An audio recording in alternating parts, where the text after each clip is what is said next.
और आइए खबरों को विस्तार से देखते हैं। प्रधानमंत्री मोदी की अध्यक्षता में आज कैबिनेट की बैठक बुलाई गई थी। इस बैठक में कई बड़ी योजनाओं को मंजूरी दे दी गई। मोदी कैबिनेट ने पीएम ई बस योजना, विश्वकर्मा योजना के अलावा डिजिटल इंडिया और रेलवे से जुड़े कई परियोजनाओं को आज मंजूरी दे दी है। रिपोर्ट देखिए। देश में 3 लाख और इससे ज्यादा आबादी वाले शहरों में ई बसें चलेंगी। पीएम मोदी की अध्यक्षता में हुई कैबिनेट की बैठक में पीएम ई बस सेवा को मंजूरी दी गई। इस योजना के तहत पीपीपी मॉडल पर 10,000 ई बसें चलाई जाएंगी। क्या है पीपीपी बस सेवा, आइए जानते हैं। भारत के शहरों के लिए ग्रीन मोबिलिटी को मद्देनजर रखते हुए, पर्यावरण को ध्यान में रखते हुए, वर्तमान और भविष्य के ट्रांसपोर्टेशन के लिए एक बहुत महत्वपूर्ण निर्णय किया गया है जो ministry of housing and urban affair से जुड़ा हुआ है। पीएम ई बस सेवा की मंजूरी दी गई है और पीएम ई बस सेवा पर 57,613 करोड़ रुपए खर्च किए जाएंगे। 10,000 बसें और ये 10,000 न्यू इलेक्ट्रिकल बसेस, 10,000 नई इलेक्ट्रिकल बसेस की सेवाएं उपलब्ध करवाई जाएंगी। मोदी कैबिनेट ने कारीगरों, शिल्पकारों के लिए पीएम विश्वकर्मा योजना को भी मंजूरी दी है। इसके तहत कारीगरों और शिल्पकारों को रियायती ब्याज दर पर कर्ज दिया जाएगा। केंद्र सरकार इस योजना पर 13,000 करोड़ रुपए खर्च करेगी। कैबिनेट ने रेलवे की 7 बड़ी परियोजनाओं को भी मंजूरी दी है। इन परियोजनाओं पर 32,500 करोड़ रुपए खर्च किए जाएंगे। केंद्रीय मंत्रिमंडल ने भी और कई योजनाओं को मंजूरी दी। इनमें डिजिटल इंडिया का एक्सटेंशन भी शामिल है। इस योजना के लिए 14,903 करोड़ रुपए की मंजूरी दी गई है। योजना के तहत आईटी प्रोफेशनल्स का स्किल भी अपग्रेड किया जाएगा। Bureau report, news 18। Himachal Pradesh में तेज बारिश से भारी तबाही मची है। प्रदेश के कांगड़ा जिले में कई जगहों पर हादसे हो रहे हैं और जमीन खिसकने की वजह से कई लोग फंसे हुए हैं। वहीं रेस्क्यू ऑपरेशन भी जोर शोर से जारी है और अब तक 650 से ज्यादा लोगों को निकाला जा चुका है। हिमाचल, उत्तराखंड में बीते 3 दिनों से बारिश जारी है। दोनों ही राज्यों में लैंडस्लाइड और बादल फटने से जुड़ी घटनाओं में 80 से ज्यादा लोग जान गंवा चुके हैं। मौसम विभाग ने अगले 24 घंटे में यहां तेज बारिश का अलर्ट फिर से जारी किया।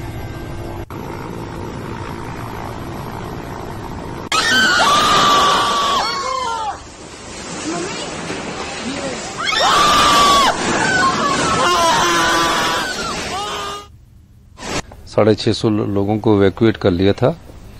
अब ये देख रहे हैं कि अब कितने लोगों को और रेस्क्यू करना है। कल रात से हमारे वहाँ लोकल लोग भी थे, डीसी भी था, सब लोग थे। तो अभी मैं कांगड़ा में जाने के बाद, कांगड़ा के इंदौर और वहाँ जाने के बाद फिर आगे जाऊंगा। अभी कोई 100 के करीब लोग फंसे हैं जो सुरक्षित है, उनको निकालने का। नहीं, शिमला के शिप बॉडी में अभी काम चल रहा है। आज सुबह भी एक शव और मिला है। तो जितने जल्दी हमारी धूप निकलेगी तो हमारा काम स्पीड अप होगा। कल रात को भी स्लैश थे उसमें। तो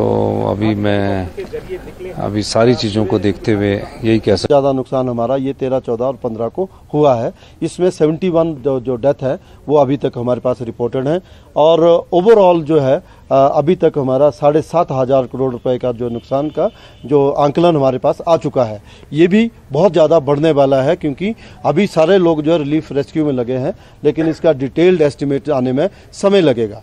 जहाँ तक लोगों को रेलोकेट करने की बात आती है तो अभी तक पिछले 3-4 दिनों में हमने लगभग 2,500 लोगों को सेफर प्लेस पे रेलोकेट किया है। पिछले 2 दिन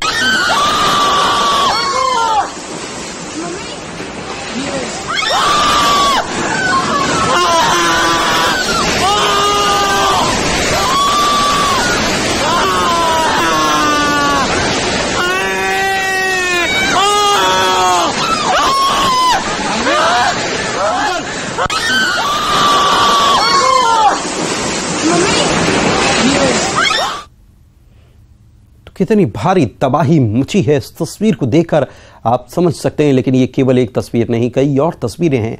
आपको हिमाचल प्रदेश में कुदरत की विनाश लीला की अलग अलग तस्वीरें हम और दिखाते हैं। इन तस्वीरों के माध्यम से आप हिमाचल में आसमानी आफत की विभीषिका को समझ सकते हैं कि किस तरह से हिमाचल के लोग इस त्रासदी को झेल रहे हैं, इस त्रासदी से त्रस्त हैं।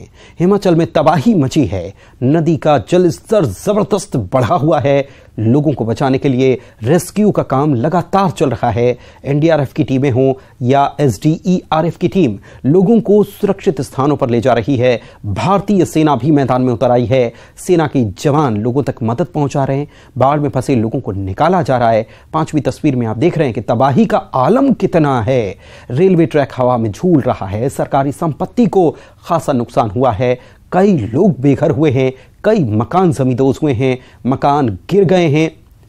लैंडस्लाइड की वजह से मकान फिसल गए हैं, गिरकर जमींदोज हो गए। दिल्ली पुलिस ने 11 साल की मासूम की हत्या करने वाले एक लड़की को गिरफ्तार कर लिया है। पुलिस ने आरोपी को गिरफ्तार करने के लिए 3 दिन में करीब 300 सीसीटीवी फुटेज खंगाले हैं और तब कहीं जाकर पुलिस आरोपी को गिरफ्तार कर पाई है। दरअसल दिल्ली के इंद्रपुरी इलाके में 10 अगस्त को 11 साल की मासूम दिव्यांश की सोते समय गला दबाकर हत्या की गई थी। हत्या के बाद शव को बेड में ही छिपा दिया गया था। इसके बाद से दिल्ली पुलिस बच्चे की हत्या करने वाले आरोपी को तलाश रही थी। आरोपी की गिरफ्तारी के बाद अब हत्या की वजह भी सामने आई। पुलिस ने बताया कि जो आरोपी गिरफ्तार की गई है उसका नाम पूजा है। पूरा मामला प्यार में धोखा और बेवफाई से जुड़ा है। पुलिस के मुताबिक 2019 में पूजा और जितेंद्र के बीच प्रेम प्रसंग चल रहा था। दोनों लिव इन रिलेशनशिप में थे। इनमें सबसे अहम बात यह थी कि जितेंद्र पहले से शादीशुदा था। जितेंद्र ने पूजा से वायदा किया कि वो अपनी पत्नी को तलाक देगा, फिर शादी करके हमेशा उसके साथ रहेगा।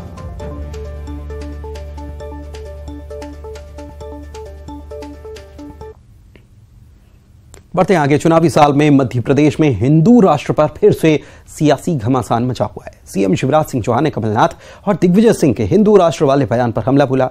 वहीं कांग्रेस ने इस पर पलटवार किया जोरदार तरीके से। देखिए।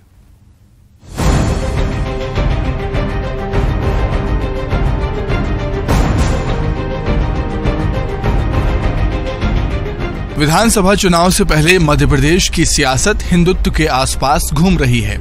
बीजेपी के साथ साथ कांग्रेस भी अब हिंदुत्व की राह पर है। ऐसे में कांग्रेस के राज्यसभा सांसद दिग्विजय सिंह ने सॉफ्ट या हार्ड हिंदुत्व को लेकर एक बयान दिया था। उन्होंने कहा कि नरम और कड़क हिंदुत्व जैसी कोई चीज नहीं है।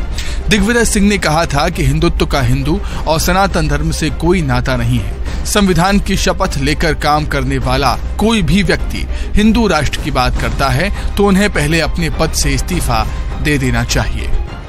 कमलनाथ जी का जो बयान था, आप लोगों ने गलत तरीके से उसको बताया है। कमलनाथ जी ने कभी इस बारे में इस बात की बात नहीं की जो आप लोग या भाजपा कह रही है। पहले मैं भाजपा वालों से पूछना चाहता हूँ, प्रधानमंत्री जी से, गृह मंत्री जी से, हमारे मुख्यमंत्री जी से और भाजपा के जितने मंत्री हैं, उन्होंने भारतीय संविधान की शपथ ली है कि हिंदू राष्ट्र की शपथ ली? बोलो। वहीं दिग्विजय सिंह के हिंदुत्व वाले बयान पर बीजेपी हमलावर हो गई है। सीएम शिवराज ने दिग्विजय सिंह, कमलनाथ और कांग्रेस पर निशाना साधा। मुख्यमंत्री ने कहा कि दिग्विजय सिंह और कमलनाथ को ना तो हिंदुत्व, ना ही देश और ना ही समाज से कोई लेना देना है। चुनाव के दौरान वोटों की फसल काटने के लिए इन्हें जो जरूरी लगता है वो कहते हैं। दिग्विजय सिंह को ना कमलनाथ जी को, इनको ना तो हिंदुत्व से लेना देना है, ना देश से लेना देना है, ना समाज से लेना देना है।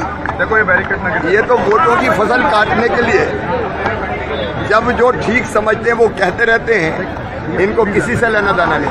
मध्य प्रदेश में इस साल के अंत में विधानसभा चुनाव होने हैं, लेकिन अभी से ही कांग्रेस और बीजेपी के बीच किसी न किसी मुद्दे को लेकर जुबानी जंग, वार पलटवार का दौर जारी है। ऐसे में जैसे ऐसे चुनाव और नजदीक आएंगे, बीजेपी कांग्रेस के बीच जुबानी जंग और तेज होगी। बचपन में आपने कविता सुनी होगी, चंदा मामा दूर के, लेकिन चंदा मामा अब दूर के नहीं हैं। चंद्रयान 3 अब चांद की चौखट पर पहुंच चुका है। एक बार फिर चंद्रयान ने अपनी ऑर्बिट घटाई है और अब चांद के और भी करीब पहुंच चुका है।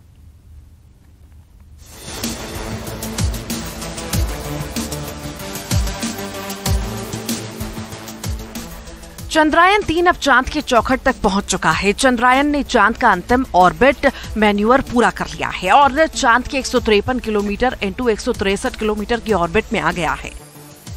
17 अगस्त को चंद्रयान के लैंडर मॉड्यूल को प्रोपल्शन मॉड्यूल से अलग किया जाएगा। चंद्रयान 3 5 अगस्त को चांद की ऑर्बिट में पहुंचा था। चंद्रयान ने जब पहली बार चंद्रमा की कक्षा में एंट्री की थी तो उसकी ऑर्बिट 164 किलोमीटर इंटू 18,074 किलोमीटर थी।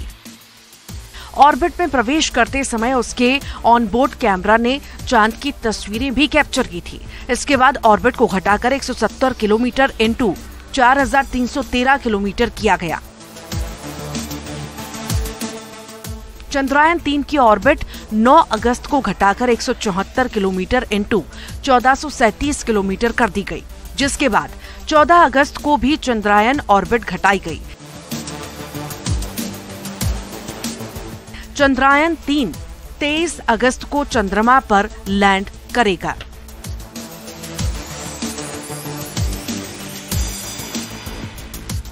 तो चांद अब दूर नहीं है, चंद्रयान अपनी मंजिल की ओर बढ़ रहा है। 1 अगस्त को चंद्रयान 3 ने चंद्रमा के मार्ग पर प्रवेश किया था और अब ये चंद्रमा के ऑर्बिट में पहुंच चुका है। चंद्रयान 3 14 जुलाई को श्रीहरिकोटा के सतीश धवन स्पेस सेंटर से लॉन्च किया गया था, जिसके बाद ये धरती से चांद तक की 3.84 लाख किलोमीटर के सफर पर है। ये मिशन इसरो की बड़ी सफलता है, जिसमें भारतीय वैज्ञानिकों ने अपनी क्षमता दिखाई है। चंद्रयान के 3 हिस्से हैं। प्रोपल्शन मॉड्यूल चंद्रयान को पृथ्वी की ऑर्बिट से चांद की ऑर्बिट तक ले जाएगा। चंद्रयान का एक और अहम हिस्सा है विक्रम लैंडर। प्रोपल्शन मॉड्यूल से अलग होने के बाद ये ऑनबोर्ड सॉफ्टवेयर की मदद से चांद पर लैंड करेगा।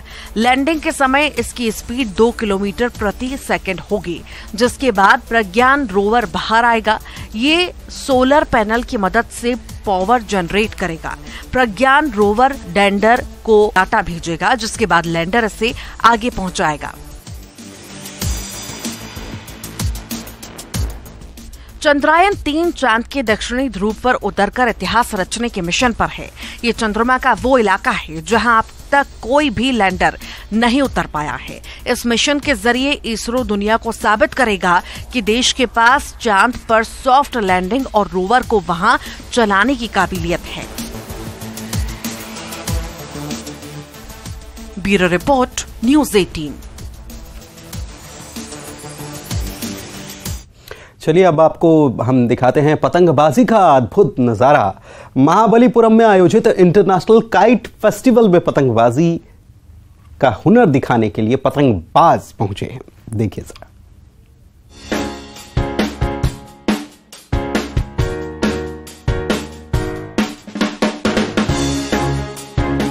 मछली जल की रानी है, लेकिन यहाँ देखिए, व्हेल से लेकर शार्क तक हवा में गोते लगा रहे हैं। और मछलियां ही क्यों, यहाँ तो घोड़े भी उड़ रहे हैं। ये तस्वीरें तमिलनाडु के महाबलीपुरम में आयोजित इंटरनेशनल काइट फेस्टिवल की हैं। पतंगबाजी के शौकीन यहाँ अपना हुनर दिखाने पहुंचे हैं। आसमान में तरह तरह की पतंगे नजर आ रही हैं। नजारा इतना शानदार है कि देखने वाले देखते रह जाए। हवा में लहराते अलग अलग डिजाइन के इन पतंगों की खूबसूरती देखते ही बन रही है। पतंगबाजी का यह अद्भुत आयोजन लोगों का मन मोह रहा है। Bureau report, news 18। 12 साल बाद ICC cricket world cup Bharat में हो रहा है। 5 अक्टूबर से इसकी शुरुआत हो जाएगी।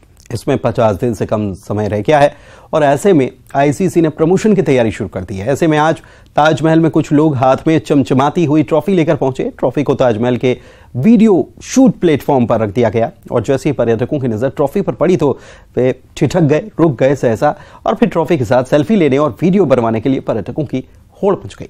सुरक्षाकर्मियों ने बड़ी मुश्किल से लोगों को संभाला। बाद में लोगों ने दूर से ही फोटो लिया, वीडियो शूट कराया।